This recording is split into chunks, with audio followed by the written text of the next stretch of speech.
ನಮಸ್ಕಾರ ಸುವರ್ಣ ನ್ಯೂಸ್ 24/7 ವಿಶೇಷ ಕಾರ್ಯಕ್ರಮಕ್ಕೆ ತಮಗೆಲ್ಲ ಆಧಾರದ ಸ್ವಾಗತ. ನಾನು ರಂಗನಾಥ್ ಭಾರದ್ವಾಜ್. ಅತ್ತೆ ಸೊಸೆಯಂದ್ರ ಜಗಳ ಏನು ಹೊಸದೇನೋ ಅಲ್ಲ, ಇದಕ್ಕೆ ಸಂಬಂಧಪಟ್ಟ ಹಾಗೆ ಸಾಕಷ್ಟು ಕಾರ್ಯಕ್ರಮಗಳಾಗಿದೆ. ಇದೆಲ್ಲದರ ಜೊತೆಗೇನು ಅಂದರೆ ತಪ್ಪಿರಲಿ ಬಿಡಲಿ ಅತ್ತೆಂದರು ಮಾವಂದರು ಒಟ್ಟಾರೆಯಾಗಿ ಅತ್ತೆ ಮಾವನ ಮನೆಯವರು ಎಷ್ಟರ ಮಟ್ಟಿಗೆ ಕಿರುಕುಳವನ್ನು ತೊಂದರೆಯನ್ನು ಅನುಭವಿಸ್ತಾರೆ ಅನ್ನೋದು ಕೂಡ ಎಲ್ಲರೂ ಕೂಡ ಕಂಡಿರುವಂಥ ವಿಚಾರಣೆ. ಅದರಲ್ಲೂ 498A ಬಗ್ಗೆ ನಾವು ಒಂದು ವಿಶೇಷ ಕಾರ್ಯಕ್ರಮ ಮಾಡಿದ್ವಿ. ಇದಕ್ಕೆ ಸಂಬಂಧಪಟ್ಟ ಹಾಗೆ ಮಾತಾಡಲಿಕ್ಕೆ ಶೈಲಜಾ ಹಿರೇಮಠ ಅವತ್ತು ಬಂದಿದ್ದರು, ಇವತ್ತು ಬಂದಿದ್ದಾರೆ. ಅಂದರೆ ಎಲ್ಲೋ ಒಂದು ಕಡೆಗೆ ಈ ಕಿರುಕುಳಗಳು ಒಂದು ಲೆಕ್ಕದಲ್ಲಿ ಹ್ಯಾರಾಸ್ಮೆಂಟ್ಸು ಕುಟುಂಬದಲ್ಲಿ ಅತ್ಯಂತ ಸಹಜವಾಗಿ ಆಗ್ತಾಯಿದೆ. ಇದೆಲ್ಲದರ ಜೊತೆಗೇನು ಅಂದರೆ ಹೆಲ್ಪ್ ಏಜ್ ಇಂಡಿಯಾ ಅನ್ನುವಂಥ ಒಂದು ಸಂಸ್ಥೆ ಒಂದು ಸಮೀಕ್ಷೆ ಮಾಡ್ತು, ಯಾರ್ದು ಮೇಲುಗೈ ಇದರಲ್ಲಿ ಅಂತ ಒಂದು ಪ್ರಯತ್ನವನ್ನು ಮಾಡ್ತು. ಯಾರ್ದು ಮೇಲುಗೈ ಅಂದರೆ ಈಗ ಅದರ ರಹಸ್ಯ ಹೊರಗೆ ಬಂದಿದೆ. ಅದು ರಹಸ್ಯ ಅಲ್ಲ, ಎಲ್ಲರಿಗೂ ಗೊತ್ತಿರುವಂಥ ವಿಚಾರಣೆ ಏನು ಅಂದರೆ ಸೊಸೆಂದ್ರಿಗಳೇ ಒಂದು ಲೆಕ್ಕದಲ್ಲಿ ಅತ್ತೆಯಂದ್ರಿಗಿಂತ ಸ್ವಲ್ಪ ಮೇಲುಗೈ ಸಾಧಿಸಿರುವಂಥದ್ದು ಈ ಕಿರುಕುಳದಲ್ಲಿ, ಈ ತೊಂದರೆಗಳಲ್ಲಿ, ಇದೆಲ್ಲದರ ಜೊತೆಗೆ. ಅದರಲ್ಲೂ ಈ ಬೆಂಗಳೂರು ಸೇರಿದ ಹಾಗೆ ದೊಡ್ಡ ದೊಡ್ಡ ನಗರಗಳ ಸೊಸೆಂದ್ರಿಗಳಿದ್ದಾರೆ ನೋಡಿ, ಅವ್ರು ಇನ್ನೂ ಸ್ವಲ್ಪ ಫಾರ್ವರ್ಡು, ಅವ್ರು ಇನ್ನೂ ಹೆಚ್ಚೆಚ್ಚು ಹಿಂಸೆಯನ್ನು ಕೊಡ್ತಾರೆ ಅಂತ. ಸೊ ಇದಕ್ಕೆ ಸಂಬಂಧಪಟ್ಟಂತೆ ಈಗಿನ ವಿಶೇಷ ಕಾರ್ಯಕ್ರಮ ಅದು ಅಯ್ಯೋ ಅತ್ತೆ ಬಯ್ಯೋ ಸೊಸೆ.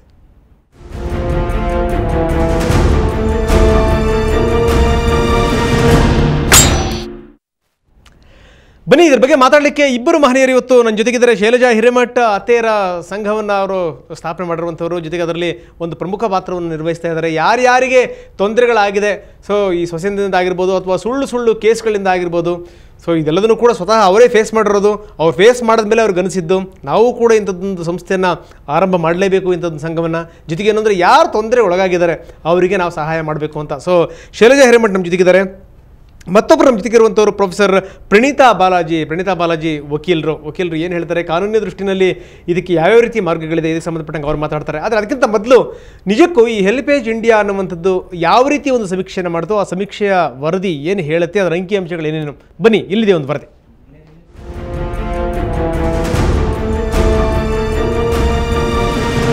ಅತ್ತೆ ಸೊಸೆಗೆ ಕಿರುಕುಳ ಕೊಡೋದು ನಮಗೆಲ್ಲ ಗೊತ್ತಿರೋ ವಿಷಯ. ಆದ್ರೆ ಸೊಸೆಯರೇ ಅತ್ತೆಯರಿಗೆ ಕಿರುಕುಳ ಕೊಡುತ್ತಿರುವ ಆಘಾತಕಾರಿ ಸುದ್ದಿ ಹೊರಬಿದ್ದಿದೆ. ಇತ್ತೀಚೆಗೆ ಹೆಲ್ಪ್ ಏಜ್ ಇಂಡಿಯಾ ಎಂಬ ಸಂಸ್ಥೆ ನಡೆಸಿರುವ ಸಮೀಕ್ಷೆಯಲ್ಲಿ ಈ ಅಂಶ ಹೊರಬಿದ್ದಿದೆ. ಹೆಲ್ಪ್ ಏಜ್ ಸಂಸ್ಥೆ ಆಯ್ದ ಮಹಾನಗರಗಳಲ್ಲಿ ತಲಾ 100 ಹಿರಿಯ ಮಹಿಳೆ ಮತ್ತು ಪುರುಷರನ್ನ ಮಾತನಾಡಿಸಿದೆ. ಅದರ ಪ್ರಕಾರ 63% ಅತ್ತೆಯರು ಸೊಸೆಯರಿಂದ ಕಿರುಕುಳಕ್ಕೆ ಒಳಗಾಗುತ್ತಿದ್ದಾರೆ. ಹಾಗೆಯೇ ಪ್ರತಿ 5 ಜನ ಅತ್ತೆಯರಲ್ಲಿ ಒಬ್ಬರು ಕಿರುಕುಳಕ್ಕೆ ಒಳಗಾಗುತ್ತಿದ್ದಾರಂತೆ. ಮತ್ತು ಆಘಾತಕಾರಿ ವಿಷಯ ಎಂದ್ರೆ ಸೊಸೆಯರ ಕಿರುಕುಳ ಬೆಂಗಳೂರಿನಲ್ಲೇ ಹೆಚ್ಚಂತೆ. ಅದರಲ್ಲೂ 70 ವರ್ಷ ದಾಟಿದ ಹಿರಿಯರು ಅತಿ ಹೆಚ್ಚು ಕಿರುಕುಳ ಅನುಭವಿಸುತ್ತಿದ್ದಾರಂತೆ. ಬ್ಯೂರೋ ರಿಪೋರ್ಟ್, ಸುವರ್ಣ ನ್ಯೂಸ್ 24/7. ಸೊ ಇದಕ್ಕೆ ಸಂಬಂಧಪಟ್ಟ ಹಾಗೆ ನಾವು ಕೂಡ ಕೆಲವರು ಅತ್ತೆಂದ್ರನ್ನ ಸೊಸೆಂದ್ರನ್ನ ಕೇಳಿದ್ವಿ, ಯಾಕೆ ಹಿಂಗೆ ಕಿತ್ತಾಡ್ತೀರಿ, ಜೊತೆಗೆ ಯಾರದ್ದು ಯಾವ ಸಂದರ್ಭದಲ್ಲಿ ಯಾವಾಗ ಮೇಲುಗೈ ಎನ್ನುವಂಥದ್ದು. ಸೊ ಇದಕ್ಕೆ ಸಂಬಂಧಪಟ್ಟ ಹಾಗೆ ಸೊಸೆಂದ್ರಗಳು ಏನು ಹೇಳ್ತಾರೆ ಕೇಳೋಣ. ಅದಾದ ನಂತರ ಅತ್ತೆಯವ್ರ ಬೈಟ್ಗಳೇನಿದೆ ಅದನ್ನು ಕೂಡ ನಿಮಗೆ ತೋರಿಸೋಣ. ಮೊದಲು ಫಸ್ಟು ಮದುವೆ ಆಗಿ ಹೊಸದಾಗಿ ಮಗಳ ಥರನೇ, ಮಗಳಿಗಿಂತ ಹೆಚ್ಚಾಗಿ ನಮ್ಮ ಪ್ರೀತಿ ಸ್ವಸ್ಥದಿಂದ ಕೊಂಡ್ಕೊತಾರೆ. 6 ತಿಂಗಳು ಆದ ತಕ್ಷಣವೇ ಅವರಿಗೆ ನಮ್ಮದು ಅವ್ರ ಮನೆಯದು ಏನು ತಂದಿದ್ದಾರೆ, ಏನು ಬಿಟ್ಟಿದ್ದಾರೆ ಅಂತ ಅಕ್ಕಪಕ್ಕ ಅತ್ತೆಂದರೆಲ್ಲ ಸೇರ್ಕೊಂಡ್ಬಿಟ್ಟು ಎಲ್ಲ ಮಾತಾಡ್ತಾರೆ. ಅವಾಗ ಏನು ತಂದರು, ನಿಮ್ಮರು ಏನು ತಂದರು, ನಮ್ಮರು ಏನು ತಂದರು ಅನ್ನೋ ಒಂದು ಇದು ಬಂದುಬಿಟ್ಟು ಸೊಸೆಯರಿಗೆ ಒಂದೊಂದೇ ಸಣ್ಣ ಪುಟ್ಟದಾಗ ಅಡುಗೆ ವಿಷಯದಾಗ ಬರ್ತೈತಿ. ಸ್ಟಾರ್ಟಿಂಗಲ್ಲಿ ಅಡುಗೆ ಚೆನ್ನಾಗಿ ಮಾಡಿಲ್ಲ, ನಿನ್ನ ಸಪ್ಪಾಕಿ, ನನಗೆ BP ಐತಿ, ನನಗೆ ಸಾಯಂಗೆ ಉಪ್ಪು ಹಾಕಿ ಕೊಟ್ಟಿಯಾ, ಹಂಗೆ ಆ ಥರ ಸ್ಟಾರ್ಟ್ ಮಾಡ್ತಾರೆ. ಆಮೇಲೆ ಇನ್ನೊಂದು ಹಂಗೆ ನಿನ್ನ ದುಡ್ಡು ವರದಕ್ಷಿಣೆ ಏನು ತಂದಿಲ್ಲ, ಏನು ಒಡವೆ ಕೊಟ್ಟಿಲ್ಲ, ನನ್ನ ಆ ಥರ ಬರ್ತೈತಿ. ಆವಾಗ ಇನ್ನೊಂದು ಮಗನ ಮದುವೆ ಆಗಿದ್ದ, ಅವ್ರು ದೊಡ್ಡ ಸೊಸೆ ಇದ್ರು ಅಂತ ಸಾವುಕಾರ ಆಗಿದ್ದರೆ ನಮ್ಮನ್ನೇನು ಮಾಡ್ತಾರೆ, ನಾವು ಬಡತನ ಬಂದಿರ್ತೀವಲ್ಲ, ಅವ್ರೇನು ಮಾಡ್ತಾರೆ, ನಮ್ಮನ್ನು ಕೀಳ್ಮಟ್ಟಕ್ಕೆ ನೋಡ್ತಾರೆ. ಅವಾಗ ನಾವು ಬರೀ ಕೆಲಸ ಮಾಡ್ಕೊಂಡು ತಿನ್ನೋದಷ್ಟೇ. ಅವ್ರಿಗೆ ಹಾಕಿದ್ದು ಒಡವೆ ನಮಗೆ ಹಾಕಲ್ಲ. ಅವಾಗ ನಾವು ಉಟ್ಟು ಸೀರೆ ನಾವು ಉಡಬಾರ್ದು.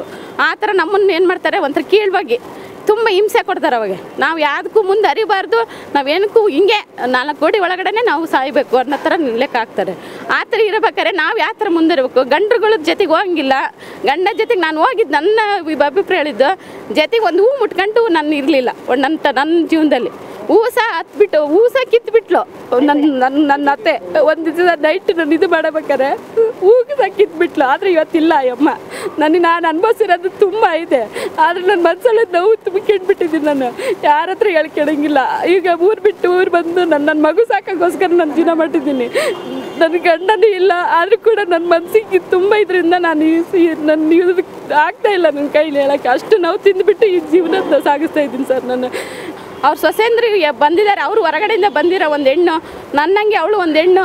ನಾವು ಅಷ್ಟು ಚೆನ್ನಾಗಿ ನೋಡ್ಕೋಬೇಕು, ನಮ್ಮ ಮಕ್ಕಳ ಥರನೇ ನೋಡ್ಕೋಬೇಕಂತ ಎಲ್ಲ ಅತ್ತೆಂದರಿಗೂ ನಾನು ಅದನ್ನೇ ಕೇಳ್ಕೊಳೋದು ಸರ್. ಸೊಸೆಂದ್ರು ಅಷ್ಟೇ, ನಾವು ಅವ್ರ ತಾಯಿಗಳ ಥರನೇ ಅಂತ ಅವ್ರನ್ನೂ ತಿಳ್ಕೋಬೇಕು. ಯಾಕಂದರೆ ಬರೀ ತಾಯಿಗೆ ಅದು ಸತ್ತರದೇ ನಾವು ಹೇಳೋಕ್ಕಾಗಲ್ಲ. ಅವ್ರ ಸೊಸೆನೂ ನಾವು ಬಂದಿರೋರು ಅನುಸರಿಸ್ಕೊಂಡು ಹೋದ್ರೇ ಎಲ್ಲದಕ್ಕೂ ಸರಿ ಹೋಗ್ತದೆ ಸರ್. ಸೊ ಇದು ಒಬ್ಬರ ಅಭಿಪ್ರಾಯ. ಇನ್ನೂ ಇಬ್ಬರಿದ್ದಾರೆ ಅತ್ಯಂದ್ರ ಮೇಲೆ ಹೇಳೋರು, ಜೊತೆಗೆ ಏನಂದ್ರೆ ಯಾವ ರೀತಿ ಕಷ್ಟಗಳನ್ನು ಅನುಭವಿಸಿದ್ವಿ ನಾವು ಅಂತ. ಇದಕ್ಕೆ ಸಂಬಂಧಪಟ್ಟಾಗ ನಾವು ಅತ್ಯಂದ್ರನ್ನು ಕೂಡ ಕೇಳಿದ್ವಿ. ಅಂದರೆ ಈಗೇನು ಮಾತಾಡಿದ್ರು ಅವರತ್ತೆಯವರಲ್ಲ ಇವಾಗ ಹೇಳ್ತಾ ಇರುವಂಥದ್ದು. ಜೊತೆಗೆ ಅಂದರೆ ಒಂದು ಅತ್ತೆಯವರ ಸಮೂಹವನ್ನು ಕೇಳಿದ್ವಿ ನಾವು, ಯಾವ ರೀತಿಯಿಂದ ತೊಂದರೆಗಳಾಗ್ತವೆ ಅಂತ. ಬನ್ನಿ ಅದರಲ್ಲಿ ಒಬ್ರು ಏನು ಹೇಳ್ತಾರೆ ನೋಡೋಣ. ಇಲ್ಲಿ ಬಂದ್ಬಿಟ್ಟು ಅವಳು ಆಸ್ಟ್ರೇಲಿಯಾದಲ್ಲಿ ಓದ್ಬಿಟ್ಟು ಬಂದು 3 ವರ್ಷ ಟ್ರಿಬಲ್ ಡಿಗ್ರಿ ಮಾಡಿ ಇಲ್ಲಿ ಬಂದ್ಬಿಟ್ಟು ಡೌರಿ ನಮ್ಮನೆ ಬೀಗ ಹೊಡೆದು ಡೌರಿ ಅರೆಸ್ಟ್ಮೆಂಟ್ ಕೇಸ್ ಹಾಕಿ ಎಲ್ಲ ಮಾಡಿ ಪೊಲೀಸವರು ಅವ್ರಿಗೆ ಸಪೋರ್ಟ್ ಆದರೂ ಬಂದಮೇಲೆ ನಮ್ಗೆ ಪರವಾಗಿಲ್ಲ, ಮನೆ ಕಮಿಷನರ್ ಕಡೆಯಿಂದ ಬಿಡಿಸ್ಕೊಂಡೆ ನಾನು. ಬಿಡಿಸ್ಕೊಂಡ್ಮೇಲೆ ಮನೆ ಒಳಗಡೆ ಇದ್ದರೂ ಈಗಲೂ ಬಂದು ತೊಂದರೆ ಕೊಡ್ತಾನೇ ಇದ್ದಾರೆ. ಈಗ ಮೊನ್ನೆ ಡೌರಿ ಅರೆಸ್ಟ್ಮೆಂಟ್ ಕೇಸಲ್ಲಿ ಹೊಡಿಯೋಕ್ಕೆ ಬಂದಿದ್ರು, ಆದರೂ ಅಲ್ಲಿ ಯಾರೂ ನಮಗೆ ಸಪೋರ್ಟ್ ಮಾಡಲಿಲ್ಲ. ಈಗ DV ಕೇಸಲ್ಲಂತೂ ತುಂಬ ಪ್ರಾಬ್ಲಮ್ ಆಗಿದೆ.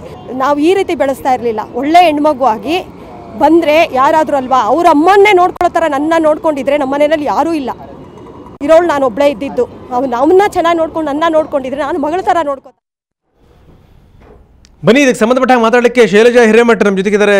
ಅತ್ತೆಯರ ಸಂಘವನ್ನು ಸ್ಥಾಪನೆ ಮಾಡಿರುವಂಥವ್ರು. ಶೈಲಜಾ ಅವರ ಕಾರ್ಯಕ್ರಮಕ್ಕೆ ತಮಗೆ ಸ್ವಾಗತ. ನಮಸ್ಕಾರ. ಸೊ ನನ್ನ ಬಲಭಾಗದಲ್ಲಿರುವಂಥವರು ಪ್ರೊಫೆಸರ್ ಪ್ರಣೀತಾ ಬಾಲಾಜಿ ವಕೀಲರು, ಜೊತೆಗೆ ಕಾಲೇಜಿನಲ್ಲಿ ಪ್ರೊಫೆಸರ್ ಕೂಡ ಹೌದು. ಪ್ರಣೀತಾ ಅವರೇ, ತಮಗೂ ಕೂಡ ಕಾರ್ಯಕ್ರಮಕ್ಕೆ ಸ್ವಾಗತ. ಸೊ ನನ್ನ ಮೊದಲನೇ ಪ್ರಶ್ನೆ ಶೈಲಜಾ ಹಿರೇಮಠ ಅವ್ರಿಗೆ. ಸೊ ಕೇಳಿದ್ರಿ ಅತ್ತೆಯವರ ಗೋಳನ್ನ, ಜೊತೆಗೆ ಸೊಸೆಯಂದ್ರವ್ರ ಗೋಳನ್ನು ಕೂಡ ತಾವು ಕೇಳಿದ್ರಿ. ಏನು ಅನ್ನಿಸ್ತು ತಮಗೆ? ನೋಡಿ, ಅದರಲ್ಲಿ ಆ ಹೆಮ್ಮ ಕಷ್ಟಪಟ್ಟಿದ್ದು ನಿಜ. ಸೊಸೆ ಅವ್ರದ್ದು ಆಗಿದ್ದು ರೀತಿ ಬೇರೆ. ಇವಾಗ ಬೆಂಗಳೂರಿನಲ್ಲಿ ಆಗ್ತಾ ಇರೋದು IT ಇದು ಹುಡುಗಿರೆಲ್ಲ ಮದುವೆ ಆಗಿ ಕೆಲಸಕ್ಕೆ ಹೋಗ್ತಾ ಇರೋರು, ಅವರು ಒಂದು ಮನಸ್ಸಿನ ಇದು ಬೇರೆ. ಆಮೇಲೆ ಅವರು ಈ ಥರ ಕಷ್ಟ ಅನುಭವಿಸೋಕೆ ಮುಂಚೆ ಏನೂ ಇಲ್ಲ, ಬರ್ತಾರೆ ಒಂದು 20 ದಿವಸ 30 ದಿವಸ, ಒಂದು ತಿಂಗಳಲ್ಲಿ. ಈ ನಡುವೆ ಹೆಚ್ಚಾಗಿರೋದು ಈ ಕಲ್ತಿರೋ ಹುಡುಗಿರು ಕೆಲ್ಸಕ್ಕೆ ಹೋಗ್ತಿರೋರು ಹೊಂದ್ಕೊಳ್ಳಾರ್ದೇನೆ ಬಂದು ಕೆಲಸ ಇದನ್ನು ಮಾಡಿ ಕೇಸ್ ಹಾಕಿ ಹೋಗೋದು. ಈ ಕಷ್ಟ ಅನುಭವಿಸ್ತಿರೋದು ನಾನು ನೊಂದ್ಕೊಂಡು ಅವರು ಹೇಳಿದ್ದು ನಿಜ. ಅವ್ರದ್ದು ಕಷ್ಟ ನನಗೂ ಅರ್ಥ ಆಯಿತು. ಬಟ್ ಈಗ ಆಗ್ತಾ ಇರೋದೇ ಬೇರೆ, ಆವಾಗ ಆಗಿದ್ದೇ ಬೇರೆ. ಅವ್ರು ಅನುಭವಿಸಿದ್ದನ್ನು ಇವಾಗ ಇದಕ್ಕೆ ಹೋಲ್ಸೋಕ್ಕಾಗಲ್ಲ. ಬಟ್ ಈಗ ನಾವು ಅತ್ತೆಯಂದ್ರೆ ಅನುಭವಿಸ್ತಾ ಇರೋದನ್ನ ನೋವನ್ನ ಮುಂಚಿನವ್ರು ಮಾಡಿದ್ದಕ್ಕೆ ಇದಕ್ಕೆ ಇದು ಅವ್ರು ಮಾಡಿದ್ದು ಇದನ್ನು ನಮಗೆ ಶಿಕ್ಷೆ ಕೊಡಬೇಕು ಅಂತ ಏನಿದು ಇಲ್ಲ. ಆಮೇಲೆ ಇಲ್ಲಿ ಕಷ್ಟ ಕೊಟ್ಟು ಹುಡುಗಿ ಹೋಗಿ ಆಮೇಲೆ ಅತ್ತೆಗೆ ಬಂದಿದ್ದು ಪ್ರಾಬ್ಲಮ್ಮು ಅಂತಲ್ಲ. ಹುಡುಗಿ ಇಷ್ಟವಿಲ್ಲದೆ ಹೋಗೋದು, ಗಂಡ ಹೆಂಡತಿಗೆ ಸಮ ಏನೋ ಇದು ಆಗದೆ ಹೋಗೋದು ಇಲ್ಲ.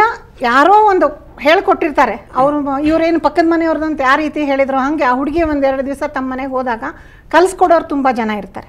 ಕಲಿಸ್ಕೊಟ್ಟಿದ್ದನ್ನು ಈ ರೀತಿ ಮಾಡಿಕೊಂಡು ಕೇಸ್ ಹಾಕಿ ಅತ್ತೆ ಮನೆಯವ್ರಿಗೆ ಬರೀ ಅತ್ತೆ ಮನೇಲಿ ಇದ್ದೇ ಕಿರುಕುಳ ಕೊಡಬೇಕು, ಅತ್ತೆ ಸೊಸೆಗೆ ಅವಾಗ ಕೊಡಬೇಕು, ಇಲ್ಲ ಸೊಸೆ ಅತ್ತೆಗೆ ಅವಾಗ ಎದುರುಗಡೆ ಜಗಳ ಮಾಡಿದ್ರೆ ಅಂತಲ್ಲ. ಅದು ಮನೆ ಬಿಟ್ಟು ಹೋದ ಮೇಲೂ ಕೊಡ್ಬೋದು. ಇನ್ನೊಬ್ಬರು ನಮ್ಮ ಈ ಸೇವ್ ಇಂಡಿಯಾ ಇದರಿಂದ ಕ್ರಿಸ್ಪ್ ಅಂತ ಇದೆ, ಅಲ್ಲಿ ಮಕ್ಕಳಿಗೋಸ್ಕರ ಹೋರಾಡ್ತಾ ಇದ್ದಾರೆ. ಅವ್ರ ಮಗ ಸತ್ತೋಗಿ ಆ ಹುಡುಗನಿಗೆ ಬ್ರೈನ್ ಟ್ಯೂಮರ್ ಆಗಿ ತೀರೋದ್ರು. ಅವರು ಮಗ ಸತ್ತ ಮೇಲೆ ಸೊಸೆ ಮನೆ ಬಿಟ್ಟು ಹೋಗಿ ಮಗುನ ಕರ್ಕೊಂಡು ಹೋಗಿ ಅಲ್ಲಿಂದ ಬಂದು 498 ಕೇಸ್ ಹಾಕಿರೋದು. ಸತ್ತ ನಂತರ ಮಗ ಅವ್ರದ್ದು ಅದಾಗಿದೆ. ಇದು ಈ ಕೇಸ್ ಇದು ಆಗಿದೆ ಮಕ್ಕಳಿಗೋಸ್ಕರ. ಆಮೇಲೆ ಇದು ಇಲ್ಲ, ಮಕ್ಕಳು ಇರೋರೇ ಇದ್ದಿದ್ದು, ಮಕ್ಕಳನ್ನ ಕರ್ಕೊಂಡು ಹೋಗಿ ತಂದೆಯಿಂದ ದೂರಿಡೋದು. 498 ಹಾಕೋದಲ್ಲ, ಇದೂ ಒಂದು ಹೊಸದಾಗಿ ಮಕ್ಕಳನ್ನ ಇದು ದೂರಿಟ್ಟು ಅವ್ರನ್ನ ದುಡ್ಡು ಮಾತ್ರ ಬೇಕು ಆ ಥರ ಮಾಡ್ತಾ ಇದ್ದಾರೆ. ಈ ಕ್ರಿಸ್ಪಲ್ಲಿ ಆ ಥರ ಹೋರಾಡ್ತಾ ಇದ್ದಾರೆ. ಈಗ ನಾನು ಆರಂಭದಲ್ಲಿ ಒಂದು ಮಾತು ಹೇಳಿದೆ ಮೇಡಮ್, ಏನಂದರೆ ಕಳೆದ ಬಾರಿ ನಾವು ಇಲ್ಲಿ ಒಂದು ವಿಶೇಷ ಕಾರ್ಯಕ್ರಮ ಮಾಡಿದ್ವಿ, ತಾವು ಬಂದಿದ್ರಿ, ತಾವು ಮಾತಾಡಿದ್ರಿ. ಹೌದ್ರಿ. ಸೊ ಎಲ್ಲಿ ತನಕ ಬಂದಿದೆ ತಮ್ಮಗಳ ಕೇಸ್ ಎಲ್ಲ? ನಮ್ಮದು ಏನಿಲ್ಲ ರೀ, ಕ್ಲೋಸ್ ಆಗ್ತಾ ಇದೆ. ಅಂದರೆ ಸುಳ್ಳು ಕೇಸು ಮುಖದಲ್ಲಿ ಕಾನ್ಫಿಡೆನ್ಸ್ ನೋಡಿದ್ರೆ ಅದು ಗೊತ್ತಾಗ್ತದೆ ಜನಗಳಿಗೆ. ಯಾವತ್ತಿದ್ರೂ ಸತ್ಯಕ್ಕೆ ಜಯ ಇದೆ. ಸುಳ್ಳು ಎಷ್ಟೋ, ಸುಳ್ಳಿಗೆ ಸುಖವಿಲ್ಲ, ಸತ್ಯಕ್ಕೆ ಜಯ ಯಾವಾಗಲೂ ಇದ್ದೇ ಇದೆ. ಆಗಿದೆ ನಮ್ಮದು ಅರ್ಧ ಕೇಸ್ ಸಾಲ್ವ್ ಆದಂಗೆನೆ. ಅವರು ಏನು ಮಾಡಿದ್ದೆಲ್ಲ ಸುಳ್ಳು ಅಂತ ಇದು ಮಾಡಿದ್ದಾರೆ. ಈ 498 ನಡೀತಾ ಇದೆ. ಯಾಕಂದರೆ ಇದು ಕಾನೂನಿನಲ್ಲಿ ಇನ್ನೂ ಬದಲಾವಣೆ ಆಗಿಲ್ಲ. ಈ ತರ ಹೋರಾಟ ಆಗಬೇಕು. ಬೆಟರ್ ಇದೆ.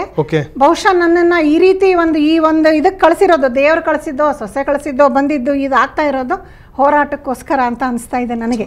ಒಳ್ಳೊಳ್ಳೆ ಮಾತನ್ನು ಹೇಳಿದ್ರಿ. ಪ್ರಣೀತ್ ಅವರೇ, ಎಲ್ಲದರೂ ಕೂಡ ಗಮನಿಸಿರಿ ತಾವು ಅತ್ತೆ ಸೊಸೆಯಂದ್ರ ಜಗಳದ ಬಗ್ಗೆ ತಾವೇನು ಹೇಳ್ತೀರಿ? ಯಾಕಂದರೆ ತಾವು ಕೂಡ ಹಲವಾರು ಕೇಸ್ಗಳನ್ನ ನೋಡಿರ್ತೀರಿ.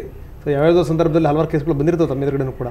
ಈ ಥರ ಹಲವಾರು ಕೇಸು ನಾನು ನೋಡಿರೋದ್ರಿಂದ ಏನಾಗಿದೆ ಅಂತ ಹೇಳಿದ್ರೆ, ಈಗ ನಮಗೆ ಸೊಸೆಯವ್ರ ತಪ್ಪ ಇಲ್ಲ ಅತ್ತೆಯವ್ರ ತಪ್ಪ ಅಂತ ನೋಡೋದಕ್ಕಿಂತ ನಮಗೆ ಕಾನೂನು ಏನು ಹೇಳುತ್ತೆ ಅನ್ನೋದನ್ನು ನೋಡೋದು ಮುಖ್ಯ ಆಗೋಗುತ್ತೆ.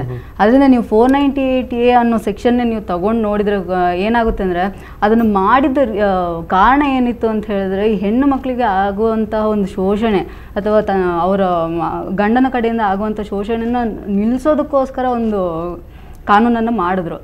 ಆದರೆ ಏನಾಗಿದೆ ಈಗಿನ ಕಾಲದಲ್ಲಿ ಹೇಳಬೇಕು ಅಂದರೆ, ಎಜುಕೇಷನ್ ಇರ್ಬೋದು, ಇಲ್ಲ ನಾವು ಇಂಡಿಪೆಂಡೆಂಟ್ ಅಥವಾ ನಾವು ತುಂಬ ಫ್ರೀ ಆಗಿದ್ದೀವಿ ಅಂತ ಅಂದ್ಕೊಂಡು ಕೋರ್ಟ್ನಲ್ಲಿ ನಾವು ಕೇಸ್ ಹಾಕಿದ್ರೆ ಗ್ಯಾರಂಟಿ ವಿನ್ ಆಗ್ತೀವಿ, ಇಂಥ ಕೇಸಸ್ ನಾವು ಹಾಕಿದರೆ ನಾವು ಗ್ಯಾರಂಟಿ ವಿನ್ ಆಗಬಹುದು ಅನ್ನೋ ಒಂದು ಅವ್ರ ಮನಸ್ಸಿನಲ್ಲಿ ಬಂದಿರೋದ್ರಿಂದ ಈ ಒಂದು ಸೆಕ್ಷನ್ನ ತುಂಬಾ ದುರ್ಬಳಕೆ ಮಾಡ್ಕೊಳ್ತಾ ಇದ್ದಾರೆ ಅಂತ ನಾನು ಯಾರಿಗೆ ಉಪಯೋಗಕ್ಕೋಸ್ಕರ ಬಂತು ಅವ್ರಿಗೆ ಉಪಯೋಗ ಆಗಿದೆಯಲ್ಲ ಗೊತ್ತಿಲ್ಲ, ದುರುಪಯೋಗ ಅಂತೂ ತುಂಬಾ ಅದ್ಭುತವಾಗ್ತಾ ಇದೆ ಸರ್. ಇನ್ನೊಂದು ಮಾತು ಏನು ಹೇಳಬೇಕು ಅಂತ ಹೇಳಿದ್ರೆ, ಈ ಸಮೀಕ್ಷೆ ಪ್ರಕಾರ ಕನ್ವಿಕ್ಷನ್ ರೇಟ್ ಈ ಒಂದು 498A ಕೇಸ್ನಲ್ಲಿ ಬರೀ 2% ಆಗಿರೋದು. ಅಂದರೆ 100 ಜನ ಮೇಲೆ ಕೇಸ್ ಹಾಕಿದರೆ ಬರೀ ಇಬ್ಬರಿಗೆ ಮಾತ್ರ ಕನ್ವಿಕ್ಷನ್ ಆಗ್ತಾ ಇದೆ. ರೀಸನ್ ಏನು ಅಂತ ಥಿಂಕ್ ಮಾಡಿದ್ರೆ ಎರಡಿದೆ. ಒಂದೇನಂದರೆ ಈ ಅತ್ತೆ ಅಂದರು ಕಾಂಪ್ರಮೈಸ್ ಆಗಿಬಿಡ್ತಾರೆ, ನೀವೇನು ಕೇಳ್ತಾ ಇರೋದು ಕೊಡ್ತೀನಿ ಅಂತ. ಇಲ್ಲ ಅಂದರೆ ಅಲ್ಲಿ ಕೋರ್ಟ್ನಲ್ಲೂ ಕೂಡ ಈ ಮನವರಿಕೆ ಮಾಡ್ಕೊಡ್ತಾರೆ, ಈ ಥರ ಜಗಳ ಆಡೋದ್ರಿಂದ ಏನೂ ಯೂಸ್ ಆಗೋದಿಲ್ಲ, ನೀವು ಜೊತೆಗಿದ್ದು ಬಾಳಬೇಕು ಅನ್ನೋದನ್ನು ಹೇಳ್ತಾ ಇರೋದ್ರಿಂದ ಸೊ ಕನ್ವಿಕ್ಷನ್ ಅಥವಾ ಪನಿಷ್ಮೆಂಟ್ ರೇಟ್ ಏನಿದೆ ಇದರಲ್ಲಿ ತುಂಬ ಕಡಿಮೆ ಇದೆ. ಸೊ ಏನು ಹೇಳಬೇಕು ಅಂತ ಇಷ್ಟಪಡ್ತೀನಿ ನಾನು ಇದರಲ್ಲಿ ಅಂತ ಹೇಳಿದ್ರೆ, ಈ 498ನ ನಾವು ಮಿಸ್ಯೂಸ್ ಮಾಡೋದು, ಅದ್ರ ಬಗ್ಗೆ ನಾವು ಜಾಸ್ತಿ ಇಂಪಾರ್ಟೆನ್ಸ್ ಕೊಡೋದ್ರಿಂದ ಅದು ಏನಕ್ಕೋಸ್ಕರ ಅದನ್ನು ಮಾಡಿದ್ವಿ. ಒಂದು ನಿಜ ಮೇಡಮ್, ಏನು ಅಂತಂದ್ರೆ ಇದು ಸುದೀರ್ಘವಾಗಿ ನಡೆದು ಯಾರು ತಪ್ಪು ಯಾರು ಸರಿ ಅದಾದ ನಂತರ ನೋಡಿ ಅವ್ರದ್ದು ಇನ್ನೂ ನಡೀತಾ ಇದೆ ಕೇಸು. ಇದೆಲ್ಲದ್ರ ಜೊತೆಗೆ ಆರಂಭದಲ್ಲಿ ಒಂದು ಮುಜುಗರಗಳು, ಒಂದು ತಲೆ ತಗ್ಸುವಂಥ ಸಂಗತಿಗಳು, ಜೊತೆಗೆ ಏನಂದ್ರೆ ಒಬ್ಬರು ಸುದ್ದಿ ಒಬ್ಬರು ಸಾಹಸಕ್ಕೆ ಹೋಗೋದ್ರು ಕೂಡ ಎಲ್ಲೋ ಒಂದು ಕಡೆ ಕಂಬಿ ಎಡಿಸ್ಬೇಕು ಅಂದರೆ ಅದು 1 ದಿನನೋ 2 ದಿನನೋ 3 ದಿನನೋ ಭಾಳ ಬೇಸರ ಸಂಗತಿನೇ ಅದು. ನಿಜ ಸರ್, ನಿಜ, ನಾನು ಒಪ್ಕೊಳ್ತೀನಿ ಇದು. ಬಟ್ ಪ್ರಾಬ್ಲಮ್ ಏನಾಗುತ್ತೆ ಅಂದರೆ ಇದರಲ್ಲಿ ನಮ್ಮ ಕಾನೂನಿನ ಒಂದು ಪ್ರಾಬ್ಲಮ್ ಏನು ಅಂತ ಹೇಳಿದ್ರೆ, ಯಾವುದೇ ಒಂದು ಕಂಪ್ಲೇಂಟ್ ನಾವು ರಿಜಿಸ್ಟರ್ ಮಾಡಿದ ತಕ್ಷಣ ಅದು ಪೊಲೀಸ್ ಸ್ಟೇಷನ್ಗೆ ಹೋಗುತ್ತೆ. ಸೊ ಆ ಒಂದು ಲೆವೆಲ್ನಲ್ಲಿ ನಾವು ಅದನ್ನು ಕಾಂಪ್ರಮೈಸ್ ಮಾಡೋದಕ್ಕೆ, ಅದನ್ನು ಸರಿಪಡಿಸೋದಕ್ಕೆ ನಾವು ನೋಡಬೇಕೇ ಹೊರತು ಏನಾಗುತ್ತೆ ಅಂದರೆ, ಅವರು ಪೊಲೀಸ್ ಸ್ಟೇಷನ್ನಲ್ಲಿ ಬಂದು ಈ ಸೆಕ್ಷನ್ಸ್ನೆಲ್ಲ ಅವರು ಚಾರ್ಜ್ ಶೀಟ್ನಲ್ಲಿ ಹಾಕೋದು, ಅವರು ಇದನ್ನು ಮನವರಿಕೆ ಮಾಡಿಕೊಟ್ರೆ 498A ಹಾಕಿದರೆ ಈ ಥರ ಪ್ರಾಬ್ಲಮ್ಸ್ ಆಗುತ್ತೆ ಅಂತ ಅವ್ರಿಗೆ ಒಂದು ಮನವರಿಕೆ ಮಾಡಿಕೊಟ್ರೆ ಇಂಥದ್ದು ಕೇಸಸ್ ತುಂಬಾ ಕಡಿಮೆ ಆಗುತ್ತೆ. ಯಾಕಂದರೆ IPCನಲ್ಲಿ ಬೇರೆ ಎಷ್ಟೋ ಸೆಕ್ಷನ್ಸ್ಗಳಿದೆ, ನೀವು ಉಪಯೋಗಿಸ್ಕೊಂಡು ಆ ಒಂದು ಪ್ರಾಬ್ಲಮ್ಗೆ ನೀವು ಸೊಲ್ಯೂಷನ್ ತೊಗೊಳ್ಬೋದು. ಅದೇ ಏನಾಗಿದೆ ಅದನ್ನು ಹೇಳಿದ್ನಲ್ಲ, ಇದೊಂದು ವೆಪನ್ ಆಗಿದೆ ಎಲ್ಲರ ಕೈನಲ್ಲಿ ಒಂದು ಯೂಸ್ ಮಾಡೋದಕ್ಕೆ ಅಂತ. ಸೊ ಪೊಲೀಸ್ ಸ್ಟೇಷನ್ ಹೋಗಿದ ತಕ್ಷಣ ಇಮಿಡಿಯೇಟ್ಲಿ ಒಂದು ಹರಾಸ್ಮೆಂಟ್ ಆಗಿದೆ ಅಂತ ಹೇಳಿದ ತಕ್ಷಣ 498A, ಅದ್ರ ಜೊತೆಗೆ ಹೌದು, ಅದ್ರ ಜೊತೆಗೆ 304 ಇದು ಡೌರಿ ಡೆತ್, ಡೌರಿ ಪ್ರಾಹಿಬಿಷನ್ ಆಗಿ 3 and 4 ಹಾಕ್ಬಿಟ್ಟು ಅದು ಡೆಫಿನೆಟ್ಲಿ ಏನಾಗುತ್ತೆ ಅಂದರೆ ಕರ್ಕೊಂಡೋಗಿ ಕೂರಿಸೋವಂಥ ಸ್ಥಿತಿನ ತಂದಿಟ್ಟು. ಸೊ ಹೀಗಾಗಿ ಅಂದರೆ ಬಹಳಷ್ಟು ರೀತಿಯಲ್ಲಿ ಕಷ್ಟ ನಷ್ಟಗಳನ್ನು ಅನುಭವಿಸ್ತಾರೆ ಅನ್ನುವಂಥದ್ದು. ಸೊ ಇದು ಇವರಿಬ್ಬರ ಮಾತು. ಜೊತೆಗೆ ಏನಂದರೆ ಉಮಾದೇವಿ ಅನ್ನುವಂಥ ನಮ್ಮ ಜೊತೆಗೆ ಜಾಯ್ನ್ ಆಗ್ತಾ ಇದ್ದಾರೆ, ಶಿವಶಕ್ತಿ ಮಹಿಳಾ ಸಂಘದವರು. ಮತ್ತೊಬ್ಬರು ವೀಣಾ ಇದ್ದಾರೆ, ವೀಣಾ ಅತ್ತೆಯವರಿಂದ ಸಾಕಷ್ಟು ಹಿಂಸೆಗೆ ಒಳಗಾದಂಥ ಮಹಿಳೆ. ಸೊ ಇವರು ಏನು ಹೇಳ್ತಾರೆ ಕೇಳೋಣ. ಜೊತೆಗೆ ತಾವು ಕೂಡ ನೋಡ್ತಾ ಇದ್ದೀರಿ ಕಾರ್ಯಕ್ರಮಗಳನ್ನ, ನೀವು ಕೂಡ ಬೇರೆ ಬೇರೆ ವಿಧದಲ್ಲಿ ಬೇರೆ ಬೇರೆ ರೀತಿಯ ಶಿಕ್ಷೆಗಳನ್ನು ಅನುಭವಿಸಿದವರು, ನೀವು ಬೇಕು ಅಂತನೋ ಬೇಡ ಅಂತನೋ ಅಥವಾ ಯಾರ್ದೋ ಹುನ್ನಾರಕ್ಕೆ ನೀವು ಬಲಿಯಾಗಿರೋದು, ನೀವು ಕೂಡ ನಮಗೆ ಕರೆ ಮಾಡಿ ನಿಮ್ಮ ಪ್ರಶ್ನೆಗಳನ್ನು ಕೇಳ್ಬೋದು. ಸೊ ನಿಮ್ಮ ಪ್ರಶ್ನೆಗಳನ್ನು ಕೂಡ ಆಲಿಸ್ತೀವಿ, ಯಾಕಂದರೆ ಇಲ್ಲಿ ಅತ್ತೆ ಸಂಘದವರಿದ್ದಾರೆ, ಇಲ್ಲಿ ನಮ್ಮ ಲಾಯರ್ ಇದ್ದಾರೆ. ಸೊ ನಿಮ್ಮ ಪ್ರಶ್ನೆಗಳಿಗೆ ಉತ್ತರ ಕೊಡ್ತಾರೆ. ಆದರೆ ಅದಕ್ಕಿಂತ ಮೊದಲು ಸಣ್ಣ ವಿರಾಮ.